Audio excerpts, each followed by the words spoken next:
ಲೋಕಸಭೆ ಚುನಾವಣೆಗೆ date announce ಆದ ಬೆನ್ನಲ್ಲೇ ರಾಜಕೀಯ ಮುಖಂಡರು ದೇವರ ಮೊರೆ ಹೋಗಿದ್ದಾರೆ. ಮೊನ್ನೆ ತಾನೇ ಕಾಂಗ್ರೆಸ್ಗೆ ರಾಜೀನಾಮೆ ನೀಡಿ ಬಿಜೆಪಿ ಸೇರಿದ್ದ ಡಾ ಉಮೇಶ್ ಜಾಧವ್ ಕೂಡ ಪೌರಾದೇವಿಯ ಮೊರೆ ಹೋಗಿದ್ದಾರೆ. ಮಹಾರಾಷ್ಟ್ರದ ಪೌರಾದೇವಿಯ ಶಕ್ತಿಪೀಠಕ್ಕೆ ತೆರಳಿ ದೇವಿಯ ಆಶೀರ್ವಾದ ಪಡೆದಿದ್ದಾರೆ. ಅಲ್ಲದೆ ಡಾ ರಾಮರಾವ್ ಮಹಾರಾಜರನ್ನ ಭೇಟಿ ಮಾಡಿದ್ದಾರೆ. ಡಾ ರಾಮರಾವ್ ಬಂಜಾರ ಸಮುದಾಯದ ಜಗದ್ಗುರು ಮಹಾರಾಜರಾಗಿದ್ದಾರೆ. ಇನ್ನು ಉಮೇಶ್ ಜಾಧವ್ ಕಲಬುರಗಿ ಕ್ಷೇತ್ರದಿಂದ ಸಂಭವನೀಯ ಬಿಜೆಪಿ ಅಭ್ಯರ್ಥಿ ಎಂದು ಹೇಳಲಾಗ್ತಾ ಇದ್ದು, ಇವರ ನಡೆ ಇದಕ್ಕೆ ಇನ್ನಷ್ಟು ಪುಷ್ಟಿ ನೀಡಿದೆ.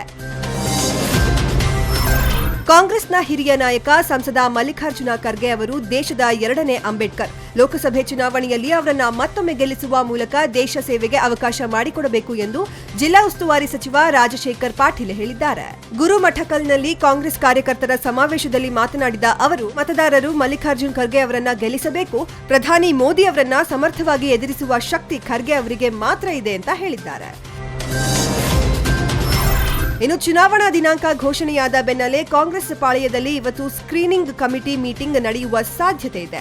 ಈ ಸಂಬಂಧ ಕಾಂಗ್ರೆಸ್ನ ರಾಜ್ಯ ಉಸ್ತುವಾರಿ ಕೆಸಿ ವೇಣುಗೋಪಾಲ್ ಹಾಗೂ ಕಾಂಗ್ರೆಸ್ನ ಶಾಸಕಾಂಗ ನಾಯಕ ಸಿದ್ದರಾಮಯ್ಯ ಸೇರಿದಂತೆ ಹಲವು ನಾಯಕರು ಸಭೆಯಲ್ಲಿ ಪಾಲ್ಗೊಳ್ಳಲಿದ್ದು, ಟಿಕೆಟ್ ವಿತರಣೆ ಬಗ್ಗೆ ಮಾತುಕತೆ ನಡೆಯಲಿದೆ. ಅಲ್ಲದೆ ಈ ವೇಳೆ ಜೆಡಿಎಸ್ ಜೊತೆಗಿನ ಮೈತ್ರಿ ಹಾಗೂ ಸೀಟು ಹಂಚಿಕೆ ಕಗ್ಗಂಟನ್ನ ಬಿಡಿಸುವ ಬಗ್ಗೆಯೂ ಮಾತುಕತೆ ನಡೆಯಲಿದೆ. ಬಂಡೀಪುರದಲ್ಲಿ ಕಾಣಿಸಿಕೊಂಡ ಕಾಡ್ಗಿಚ್ಚಿನ ನೆನಪು ಮಾಸುವ ಮುನ್ನವೇ ಇತ್ತ ಗದಗ ಜಿಲ್ಲೆಯಲ್ಲಿರುವ ಕಪ್ಪತಗುಡ್ಡದಲ್ಲಿ ಬೆಂಕಿ ಕಾಣಿಸಿಕೊಂಡಿದೆ. ಹಾರೋಗೇರಿ ಗ್ರಾಮದ ಸಮೀಪದ ಕಪ್ಪತಗುಡ್ಡದಲ್ಲಿ ಕಾಣಿಸಿಕೊಂಡಿರುವ ನೆಲಬೆಂಕಿಯಿಂದ ಸುಮಾರು 60 ಎಕರೆಗೂ ಅಧಿಕ ಪ್ರದೇಶ ಬೆಂಕಿಗೆ ಆಹುತಿಯಾಗಿದೆ. ಅಪಾರ ಪ್ರಮಾಣದ ಗಿಡಮೂಲಿಕೆಗಳು ಸುಟ್ಟು ಭಸ್ಮವಾಗಿದೆ. ಇನ್ನು ಬೆಂಕಿ ನಂದಿಸಲು ಅರಣ್ಯ ಇಲಾಖೆ ಸಿಬ್ಬಂದಿ ಹರಸಾಹಸ ಪಡುತ್ತಿದ್ದಾರೆ. ಕೊಲ್ಲೂರು ಸಮೀಪದ ಯಳಜಿತ್ ಎಂಬಲ್ಲಿ ನಡೆಯುತ್ತಿದ್ದ ಯಕ್ಷಗಾನದಲ್ಲಿ ರಂಗದ ಮೇಲೆಯೇ ಕಲಾವಿದರೊಬ್ಬರು ಪ್ರಾಣ ಬಿಟ್ಟಿದ್ದಾರೆ. ಬಡಗುತಿಟ್ಟಿನ ಹಾಡುಗೋಡು ಚಂದ್ರಹಾಸ ಮೃತ ಕಲಾವಿದರು. ರಾತ್ರಿ ಭೀಷ್ಮ ವಿಜಯ ಪ್ರಸಂಗದಲ್ಲಿ ಸಾಲ್ವ ಅರಸನ ಪಾತ್ರವನ್ನ ನಿರ್ವಹಿಸುತ್ತಿದ್ದ ಚಂದ್ರಹಾಸ ಭೀಷ್ಮನನ್ನ ಯುದ್ಧಕ್ಕೆ ಆಹ್ವಾನಿಸುವ ಸನ್ನಿವೇಶದಲ್ಲಿ ಅಬ್ಬರಿಸುತ್ತಲೇ ಹೃದಯಾಘಾತದಿಂದ ಕೊನೆಯುಸಿರೆಳೆದಿದ್ದಾರೆ. ಇನ್ನು ಚಂದ್ರಹಾಸ ಸಾಲ್ವ, ಭೀಮ, ಕೌರವ, ಹನುಮಂತ, ಕೀಚಕ ಹೀಗೆ ಹಲವು ವೇಷಗಳಲ್ಲಿ ಅಭಿನಯಿಸುತ್ತಾ ಜನಮನ ಸೆಳೆದಿದ್ರು. ಜೈಷ್ ಸಂಘಟನೆಯ 3 ಉಗ್ರರನ್ನ ಭಾರತೀಯ ಸೇನೆ ಜಮ್ಮು ಕಾಶ್ಮೀರದ ಪಿಂಗ್ಲಿಷ್ನಲ್ಲಿ ನಡೆದ ಎನ್ಕೌಂಟರ್ನಲ್ಲಿ ಹೊಡೆದುರುಳಿಸಿದೆ. ಇನ್ನು ಖತರ್ನಾಕ್ ಟೆರರಿಸ್ಟ್ ಮುದಾಸಿರ್ ಕೂಡ ಎನ್ಕೌಂಟರ್ನಲ್ಲಿ ಸಾವನ್ನಪ್ಪಿದ್ದಾನೆ. ಪಿಂಗ್ಲಿಷ್ನಲ್ಲಿ 180 ಸಿಆರ್ಪಿಎಫ್ ಆಫೀಸರ್ಸ್ ಮತ್ತು ಜಮ್ಮು ಕಾಶ್ಮೀರದ ಪೊಲೀಸರು ಸರ್ಚಿಂಗ್ ಆಪರೇಷನ್ ಮುಂದುವರೆಸಿದ್ದಾರೆ. ಕೇರಳದ ಶಬರಿಮಲೆ ದೇವಸ್ಥಾನದ ಬಾಗಿಲನ್ನ ಇಂದು ಮತ್ತೆ ತೆರೆಯಲಾಗಿದೆ. ವಾರ್ಷಿಕ ದೇವಸ್ಥಾನದ ಪೂಜೆ ಹಿನ್ನೆಲೆ ದೇವಸ್ಥಾನ ಬಾಗಿಲು ತೆರೆಯಲಾಗಿದೆ ಅಂತ ತಿರುವಾಂಕೂರು ದೇವಸ್ವಂ ಮಂಡಳಿಯ ಅಧ್ಯಕ್ಷ ಕಂದರಾರು ರಾಜೀವರು ಹೇಳಿದ್ದಾರೆ. ಇನ್ನು ಅಯ್ಯಪ್ಪನ ದೇವಸ್ಥಾನಕ್ಕೆ ಹೊಸ ಚಿನ್ನದ ಪ್ಲೇಟುಗಳನ್ನು ಅಳವಡಿಸಿದ ದ್ವಾರ ಬಾಗಿಲುಗಳನ್ನು ಮಾಡಲಾಗಿದೆ. ಹೀಗಾಗಿ ಇದೇ ವೇಳೆ ದೇವಾಲಯದ ದ್ವಾರ ಬಾಗಿಲುಗಳ ಉದ್ಘಾಟನಾ ಸಮಾರಂಭ ಕೂಡ ಜರುಗಲಿದೆ. ಇನ್ನು ಇವತ್ತಿನಿಂದ ಮಾರ್ಚ್ 21ರವರೆಗೆ ಪೂಜೆ ನೆರವೇರಲಿದೆ ಅಂತ ಹೇಳಿದ್ದಾರೆ.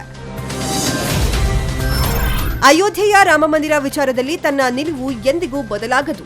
ಮಂದಿರ ನಿರ್ಮಿಸಲು ಕೇಂದ್ರ ಸರ್ಕಾರ ಬದ್ಧವಾಗಿದೆ ಅಂತ ಆರ್ಎಸ್ಎಸ್ ತಮ್ಮ ನಿಲುವನ್ನ ಹೊರಹಾಕಿದೆ. ಆರ್ಎಸ್ಎಸ್ ಪ್ರಧಾನ ಕಾರ್ಯದರ್ಶಿ ಭಯ್ಯಾಜಿ ಜೋಶಿ ಮಾತನಾಡಿ, ಮಂದಿರ ನಿರ್ಮಾಣಕ್ಕಿರುವ ಕಾನೂನು ಅಡೆತಡೆ ನಿವಾರಣೆಗೆ ಸುಗ್ರೀವಾಜ್ಞೆ ಹೊರಡಿಸಬೇಕೆಂಬ ಅಭಿಪ್ರಾಯ ನಮಗಿತ್ತು. ಆದರೆ ಅದು ಈಡೇರಲಿಲ್ಲ. ಹಾಗಾಗಿ ರಾಮಮಂದಿರ ನಿರ್ಮಾಣದ ವಿಚಾರ ಹಿಂದೆ ಸರಿದಿದೆ ಅಂತ ಭಾವಿಸಬೇಕಿಲ್ಲ ಅಂತ ಹೇಳಿದ್ದಾರೆ. ಕಿಚ್ಚ ಸುದೀಪ್ ಅಭಿನಯದ ಬಹುನಿರೀಕ್ಷಿತ ಚಿತ್ರ ಪೈಲ್ವಾನ್ ತೆರೆಗಪ್ಪಳಿಸಲು ಸಿದ್ಧವಾಗಿದೆ. 8 ಭಾಷೆಗಳಲ್ಲಿ ಚಿತ್ರ ತೆರೆ ಕಾಣಲಿದೆ ಅಂತ ನಿರ್ದೇಶಕ ಎಸ್ ಕೃಷ್ಣ ಹೇಳಿದ್ದಾರೆ. ಹೀಗಾಗಿ ಬೇರೆ ಬೇರೆ ರಾಜ್ಯಗಳಿಗೆ ಹೋಗಿ ಅಲ್ಲಿ ಸಿನಿಮಾ ಬಿಡುಗಡೆ ಸಿದ್ಧತೆಗಳನ್ನ ಮಾಡುತ್ತಿದ್ದಾರೆ. ಇದೀಗ ಕೃಷ್ಣ ಚೆನ್ನೈಗೆ ತೆರಳಿದ್ದು ತಮಿಳು ವರ್ಷನ್ನಲ್ಲಿ ಮೂವಿಯನ್ನ ಬಿಡುಗಡೆ ಮಾಡಲು ಚರ್ಚೆ ನಡೆಸಿದ್ದಾರೆ. ಇನ್ನು ಚಿತ್ರ ಜೂನ್ ತಿಂಗಳಲ್ಲಿ ರಿಲೀಸ್ ಆಗುವ ಸಾಧ್ಯತೆ ಇದೆ ಅಂತ ಹೇಳಲಾಗ್ತಿದೆ. ಪುನೀತ್ ರಾಜ್ಕುಮಾರ್ ನಟನೆಯ ಯುವರತ್ನ ಚಿತ್ರದ ನಾಯಕಿ ಸಾಯೇಶಾ ಸೈಗಲ್ ಕಾಲಿವುಡ್ ನಟ ಆರ್ಯ ಜೊತೆಗೆ ಸಪ್ತಪದಿ ತುಳಿದಿದ್ದಾರೆ. ಇವರಿಬ್ಬರ ವಿವಾಹ ಕಾರ್ಯಕ್ರಮ ಹೈದರಾಬಾದ್ನ ಖಾಸಗಿ ಹೋಟೆಲ್ ಒಂದರಲ್ಲಿ ಅದ್ದೂರಿಯಾಗಿ ನಡೆದಿದ್ದು, ಅಲ್ಲು ಅರ್ಜುನ್, ಸಂಜಯ್ ದತ್ ಸೇರಿದಂತೆ ಬಹುತೇಕ ನಟರು ಭಾಗವಹಿಸಿ ನವ ಜೋಡಿಗೆ ಶುಭ ಕೋರಿದ್ದಾರೆ.